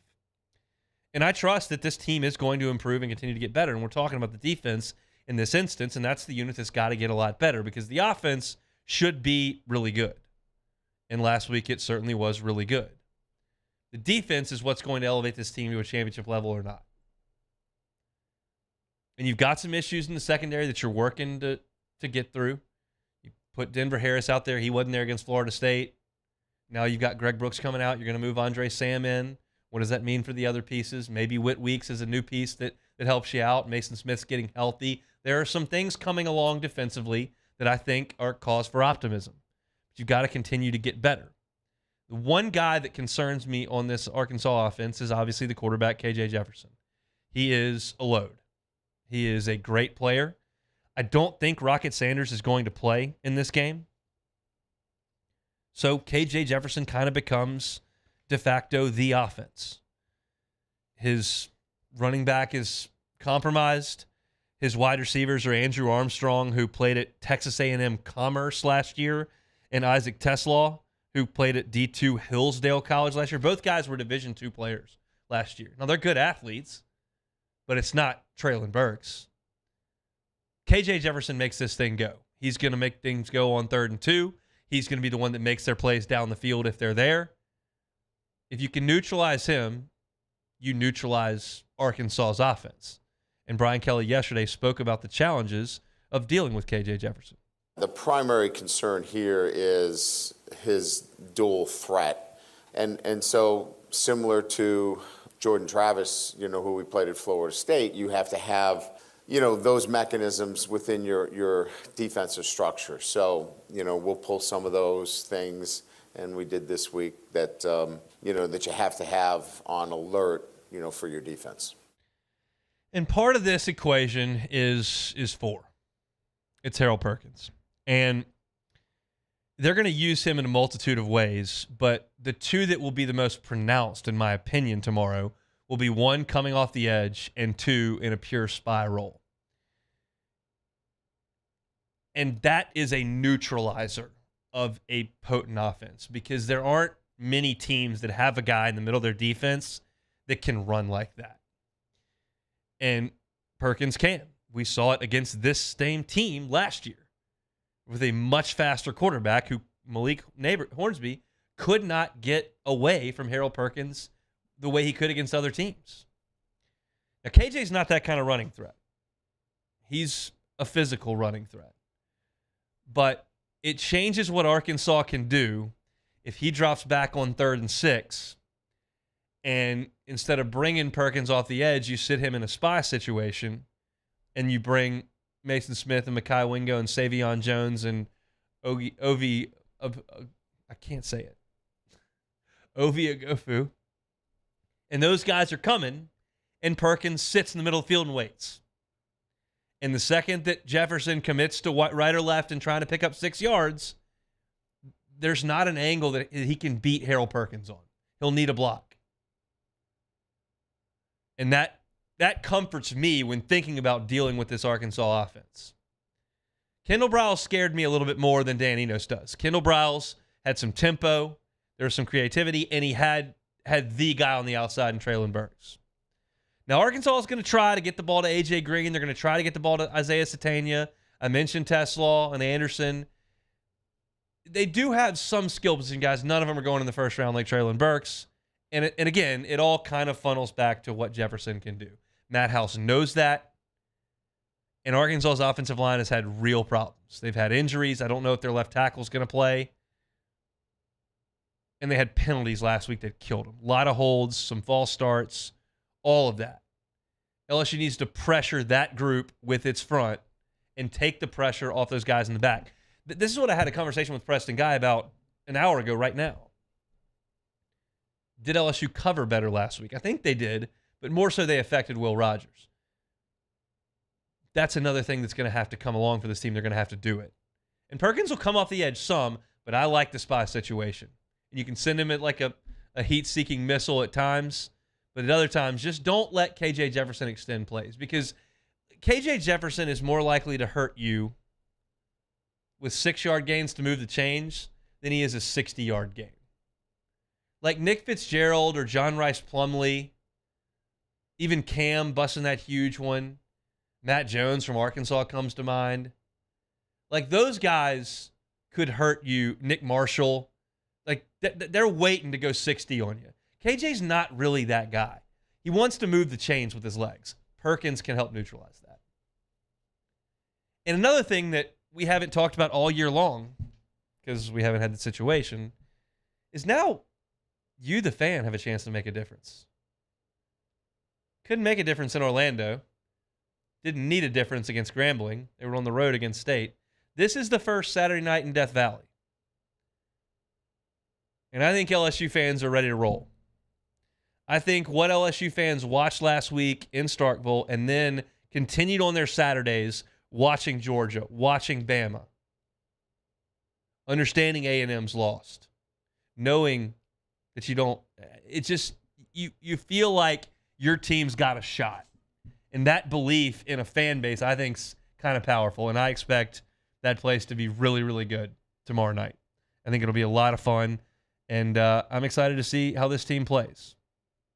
Because if you can make another statement in this game, you really set up something special in Oxford next week. Either way, things go in Tuscaloosa. I'll give my final pick on this game. Coming up at the end of the show, I'll certainly give my final pick on the New Orleans Saints as well. We'll hear some sound on the black and gold from Dennis Allen. When we come back from this break, we'll play some Take It or Leave It, and that'll lead us into the end of the show where we make our final picks. Thanks for hanging out with us here on this Friday, brought to you by Corks, Cajun Fried Fish and Shrimp. Get a little late for lunch, but maybe an early dinner. Get on by the drive-thru on Government Street right there. They're going to get you through really quickly, and you're going to have delicious food. It's not just the fish and shrimp over at Corks. They got some other menu items as well. They've got that baked potato, famous baked potato, same one they serve you over at Kuyon's, but this one's going to be topped with crawfish etouffee and those golden fried shrimp. Doesn't sound like a drive-thru, does it? Food doesn't taste like a drive-thru either. It is awesome, awesome stuff over there at Corks. And if you don't want to go through the drive-thru, they've renovated their dining room. It's gorgeous in there at Corks. Just get on by and tell them the Hunt Palmer Show sent you over there, and thank them for bringing you our Friday shows right here on the Hunt Palmer Show. We'll come back with a little Saints sound and some Take It or Leave It next. The Hunt Palmer Show. LWCC is Louisiana Loyal, elevating and celebrating champions of Louisiana. Always thrilled to tell you about our champions of Louisiana, and this month we are telling you about Marucci Sports. You know Marucci, founded right here in Baton Rouge, actually in a shed, just making some bats. Now those bats are used every single day across Major League Baseball. But it's not just the bats. It's not just a bat company. No. Got their baseball performance lab. It's a pioneering initiative that's expanded their workforce by almost 150%. And that's helped attract top talent to Louisiana, which is awesome. And it's helped keep our top talent here in Louisiana, which is a battle that we always fight here in our state. Meanwhile, they help our tourism, too, with the Marucci World Series. Thousands of youth athletes, their families, their coaches come to Greater Baton Rouge every July to compete in the Marucci World Series. Marucci Sports, certainly a champion of Louisiana. If you know a champion of Louisiana, we invite you to go to lwcc.com/champions and nominate a champion of Louisiana, person, nonprofit, business. We can tell their story via LWCC. Marucci Sports is a champion of Louisiana. LWCC is Louisiana Loyal. Our listeners fire up their opinions on the jimsfirearms.net hotline at 499-1045. Keep listening for your next chance to shoot us your thoughts with the jimsfirearms.net hotline on 1045 ESPN Baton Rouge. Life in Louisiana is a song. A symphony of sound, colors, and movement. Life is here. Now. for life's moments, big and small, always there. The right card, the right care. There it is, the extra mile, on the border of expected and extraordinary for those willing to go further, like vans customized for work or play, with safety and tech to keep you connected, supported by a 5-star sales, service, and finance team, and backed by the 1-star you know. So go the extra mile. It's never crowded, because so few have what it takes to go there. Mercedes-Benz Vans.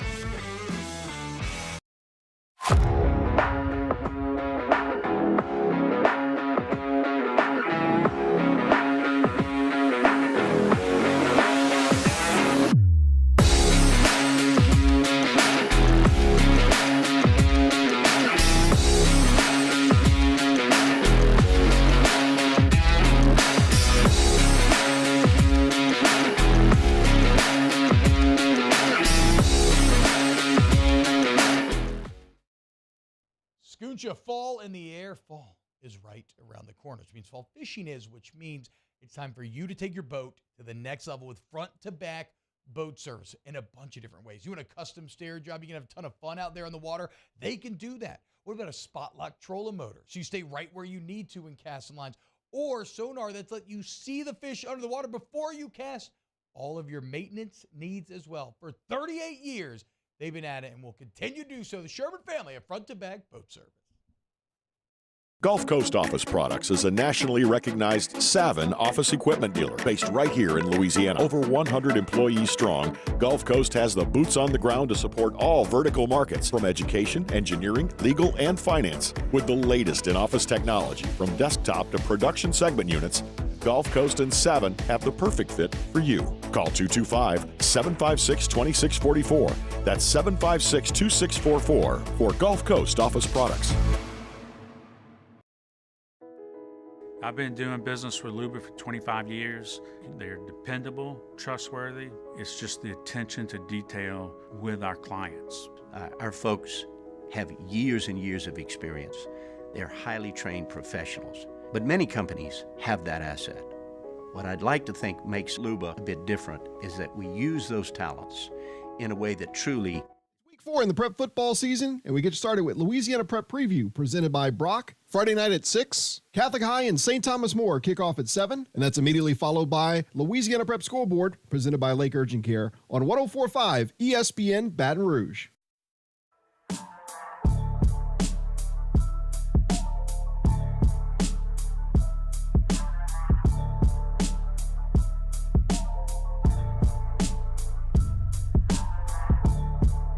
This is the Hunt Palmer Show, brought to you by Corks, Cajun Fried Fish and Shrimp. We got in about 2 o'clock in the morning and got a couple hours of sleep and got back at it this morning. So we're playing a little bit of catch up, but ultimately we'll when it comes time to play on Sunday, we'll have a good plan together and be ready to go on Sunday. I'll be real honest. I'm not wild about the Saints having a head coach who went to A&M. Just my feelings. Y'all know how I feel. But they're playing well. They're 2-0.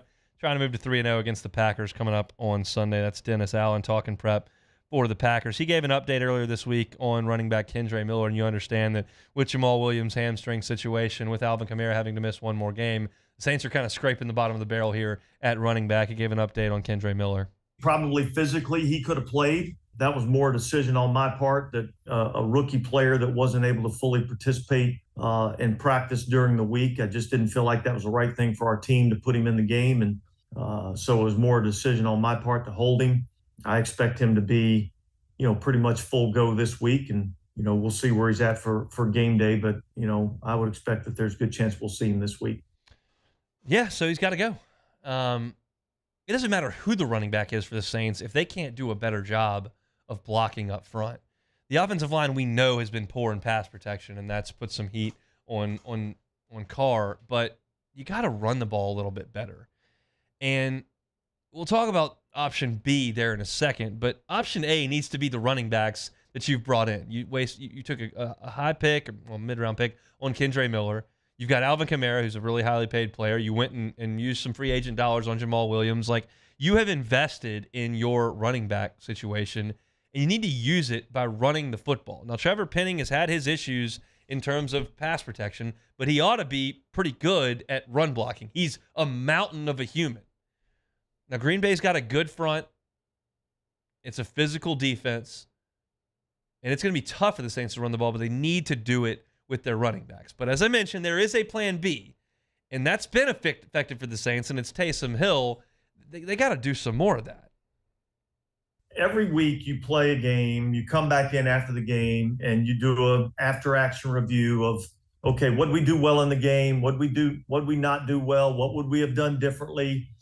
Certainly, getting Taysom more involved was something that we thought, well, we need to make sure we make a concerted effort to be able to do that this week. I thought we did a really good job of that. He played a lot of different positions, lined up in a lot of different spots. I thought he made a big impact in the game.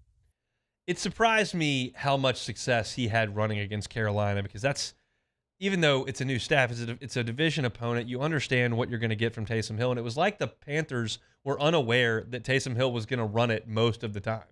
And he did, and he had a lot of success. I think they may need to throw in a couple of wrinkles here in this one if they're going to lean more heavily on Taysom Hill, because you don't want to put all the pressure of your running game on a rookie. But they're going to use Taysom Hill in the ground game, and I think they need to use him more. It gives you a numbers advantage, and it gives you the ability to be a little bit deceptive in terms of throwing the ball with him, doing some gadget things, and especially in the red zone, I want to see a little bit more Taysom Hill. So hopefully a little bit of that. We'll give my pick on the Saints here in about 15 minutes. But now let's play some Take It or Leave It.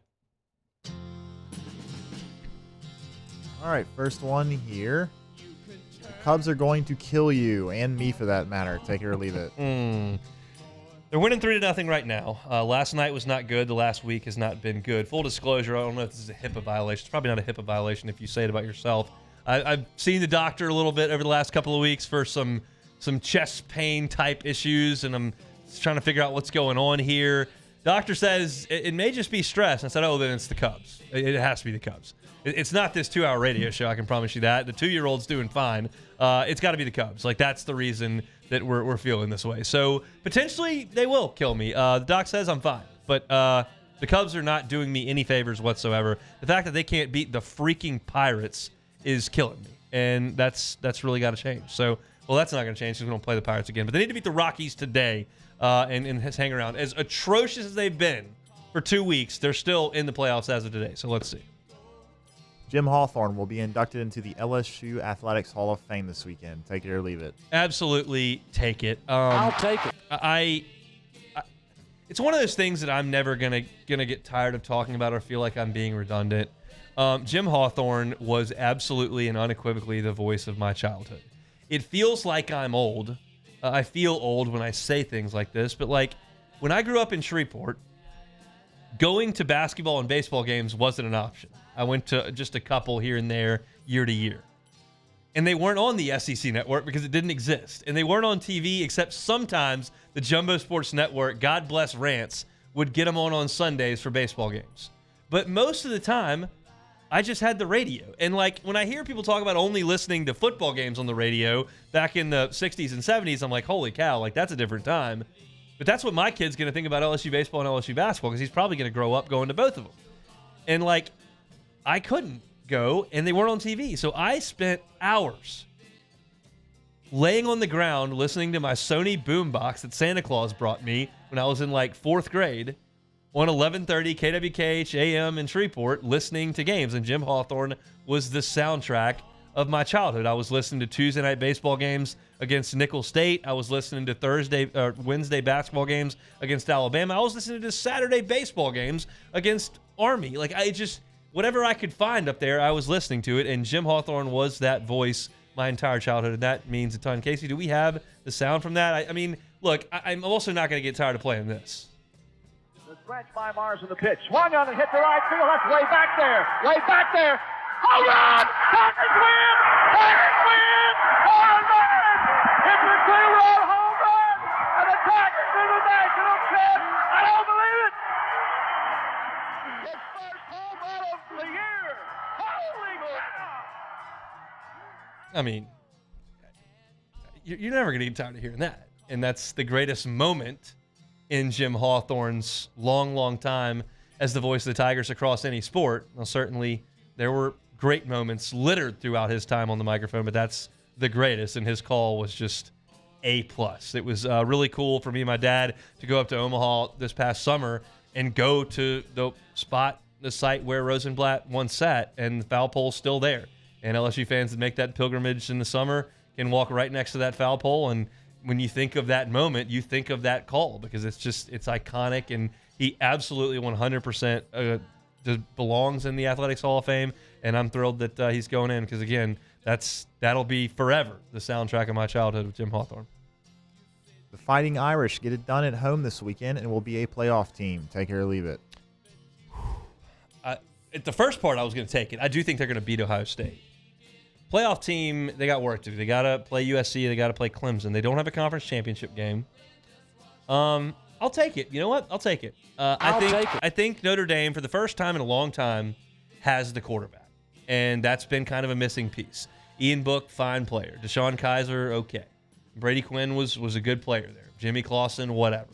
But this guy's is a dude. And I think if they run up against the Ohio State team of 3 or 4 years ago, even with C.J. Stroud last year, maybe they don't have enough. But this Ohio State team hasn't quite shown me that. So I'll say that Notre Dame does get it done tomorrow on their home field, and I think they will be a playoff team. I'll take that right now. We'll go out on a limb.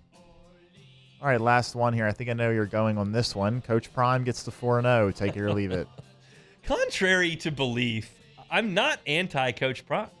I'm going to leave this, by the way. I think Oregon will beat them. And then you've got the Travis Hunter thing where he can't play, and you hope that's it sounds awful with a lacerated kidney, I believe, but hopefully that heals up and he's able to go here in a couple of weeks.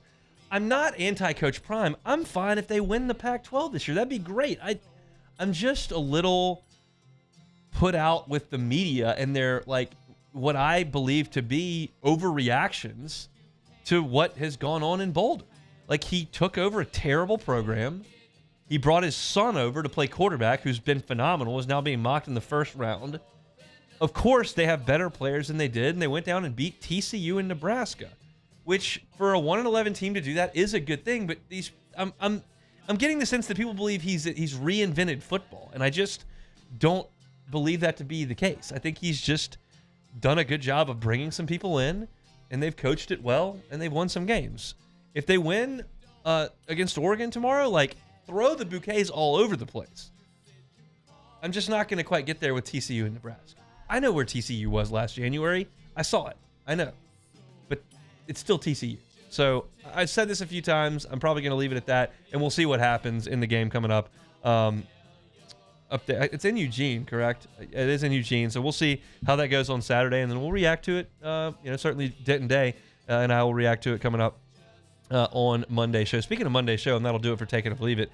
Our Mondays are a little bit different if you're still catching on into the swing of football things. OTB, same time on Mondays. Catch them from 7 to 10 as you do each and every day. But Live at Lunch will start at 10 o'clock on Mondays. They'll go from 10 to about 11:40. That's when they'll toss things to the LSU Sports Radio Network. It'll be Chris Blair and Gordy Rush getting you ready for Brian Kelly's press conference. Brian Kelly takes the mic at about noon, goes for about 30 minutes. Live at Lunch comes back, and then we continue on the rest of our day as normal. So the only real change on Mondays, 10 o'clock Live at Lunch. So we're basically live and local all day on Monday from 7 a.m. to 6 p.m. So good stuff there on our Football Mondays. Football Fridays here on the Hunt Palmer Show, brought to you by Cork's Cajun Fried Fish and Shrimp. If you're tailgating tomorrow, I highly, highly encourage you to stop on by Cork's. Check out the menu, corksfishandshrimp.com.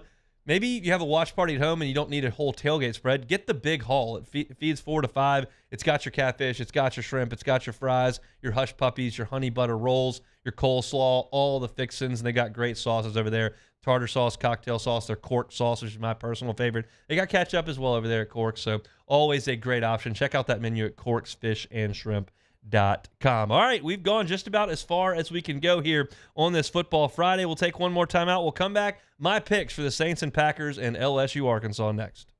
You are now listening to the Hunt Palmer Show. Always love telling you about Ochsner Health and MD Anderson. They've partnered together to create Ochsner MD Anderson Cancer Center here in southeastern Louisiana. This collaboration provides patients in the region with access to cancer treatments that are among the most advanced in the nation. Ochsner is the first and only provider in Louisiana with a fully integrated cancer program based on MD Anderson's practice standards and treatment plans. They've also got direct access to MD Anderson specialists and their researchers. Ochsner MD Anderson Cancer Center is offering groundbreaking research, innovative therapies, and access to clinical trials available to eligible patients right here in our area. Cancer affects us all. We all have either had cancer, have a loved one that's had cancer. It affects everyone, and Ochsner and MD Anderson are continuing that fight. They're offering expert care in 7 locations across New Orleans, St. Tammany, as well as Baton Rouge. Ochsner and MD Anderson are also working together to certify additional sites moving forward. If you'd like more information on Ochsner MD Anderson Cancer Center, visit ochsner.org. In times of need, get a full list of phone numbers, websites, and other important emergency information on the Demco Stormwatch page at 1045ESPN.com. Gulf Coast Bank and Trust is giving our customers the power to bank anywhere, anytime during this challenging event. And we're right there with you. Our mobile banking app is a smart way to manage your money and time. Gulf Coast Bank and Trust, the bank that cares about you. The Windsor Senior Living Community in Mandeville, Louisiana is a beautiful, vibrant apartment community geared toward seniors. They are nestled right in the heart of Mandeville, where seniors live a more carefree lifestyle in spacious apartments with the peace of mind that comes from having a little extra help. Call the Windsor at 985-624-8040 to schedule a lunch and tour. Come see how the Windsor can be your passport to peace of mind. Dylan Cruz here to tell you about Six Rings Baseball and Softball Camp. If you live on the North Shore and play ball, go to Six Rings Camps with former LSU assistant coach Dan Canaveri. His knowledge is second to none, and your child will improve and have fun doing it. Camps were held at Coquille Park and Six Rings Academy in Covington with 4 sessions over the summer. Full day and morning only sessions are available from ages 7 to 13. Go to sixringsbaseball.com or call 985-206-9096. Learn the game to love the game.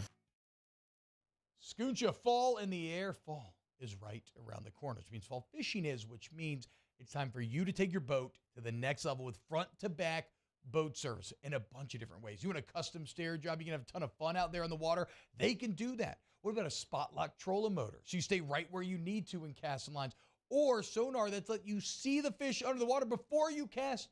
All of your maintenance needs as well. For 38 years, they've been at it and will continue to do so. The Sherman family of front-to-back boat service. Gulf Coast Office Products is a nationally recognized Savin office equipment dealer based right here in Louisiana. Over 100 employees strong, Gulf Coast has the boots on the ground to support all vertical markets from education, engineering, legal, and finance. With the latest in office technology from desktop to production segment units, Gulf Coast and Savin have the perfect fit for you. Call 225-756-2644. That's 756-2644 for Gulf Coast Office Products. I've been doing business with Luba for 25 years. They're dependable, trustworthy. It's just the attention to detail with our clients. Our folks have years and years of experience. They're highly trained professionals. But many companies have that asset. What I'd like to think makes Luba a bit different is that we use those talents in a way that truly is dedicated to serving the needs of the folks who depend on us.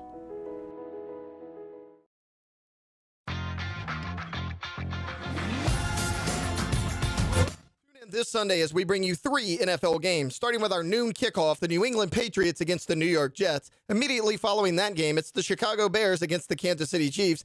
And then our nightcap, the Steelers and the Raiders. Tune in here on 104.5 ESPN.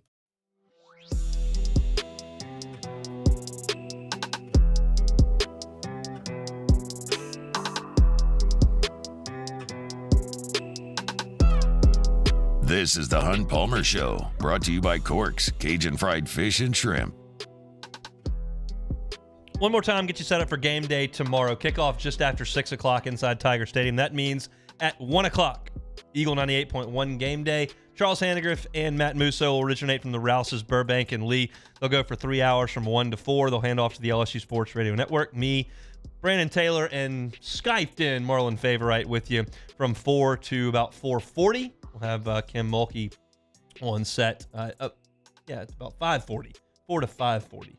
Then we'll have the broadcast of the game 30 minutes after it goes final. LSU Sports Radio Network post-game show reacting to the game, and 90 minutes after the game goes final over on Eagle 98.1. It will be Eagle 98.1 game day from right here in the Mercedes-Benz of Baton Rouge studio. That's Charles Hannegriff and Richard Dixon taking your phone calls. So a busy, busy weekend here in South Louisiana. Starts with LSU Arkansas, but we will start with the Saints in Lambeau. New Orleans Saints.